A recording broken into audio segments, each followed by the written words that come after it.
and we believe all the prophets and what they are saying. You say you believe the prophets before, but you actually don't bother Yes, to read what the prophets said before because you claim that the Torah and the yes, Gospel has been corrupted. So you're not even bothering to read what the prophets ever said. You're just claiming yes. to believe whatever Muhammad said about the prophets. That's not believing the prophets, that's believing Muhammad still, No, I'm right? believing the Quran. The Quran was the word of God, so I'm believing God and what He told us about all the prophets Who claimed that the Quran was the word of God? Himself. No, who was the first person to claim that the Quran was the word of God? Oh, Prophet Muhammad. Right. So then you're actually ultimately believing Muhammad and his claim about the Quran. And as we've just seen, Yes. since Muhammad taught things that are actually contrary to the prophets who came before, and even contrary to what Jesus taught, that would be one indicator why we know that Muhammad is not really a prophet of God, because he's not consistent with the You, previous prophets. you can't Secondly, even say that. we've already talked about that. We've talked about how the previous prophets talked about how there would be a Messiah, he would be Jesus, he would die on the cross. Okay. Do you believe that the Bible and the Torah is the same thing, Yes, it the hasn't same changed. everything? It hasn't changed.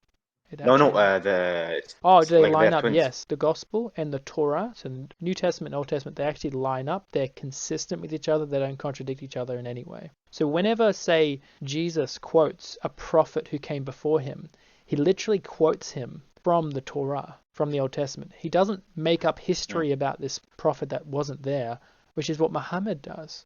Muhammad makes up stuff about what Abraham did or Moses did. That's just not true. Abraham was willing to sacrifice his son Isaac. Muhammad says, no, it was actually Ishmael. So we see that Muhammad makes up history about the prophets before that are just not true, and there's no evidence to say it's true. Jesus, when he quotes a prophet before, he consistently quotes him and doesn't make up history that's not there. So that's one reason. Muhammad's not consistent with the previous prophets. Jesus definitely was. The second, behavior.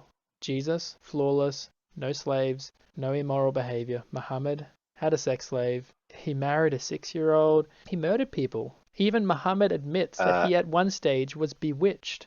Did you know that? Muhammad admits that he was bewitched. This is from Sahih al-Bukhari 3175, narrated from Aisha. Once the Prophet was bewitched, so they began to imagine that he had done a thing which in fact he had not done. do you know what does that mean? People said that Muhammad is a witch. No, Yeah, not that's just people literally told. that what it There does. was once a time when Muhammad was bewitched, so that he, as in Muhammad, began to imagine that he had done a thing which in fact he had not done. I don't want to trust No, someone who's bewitched and imagines that he's done stuff that he actually hasn't done. I actually never heard of this. You know what bewitched mean? He Yes. did not has to do anything with the witches. Yeah, Okay, someone put like maybe a maybe. spell on him or Yeah, something like someone that. put something on him, Right.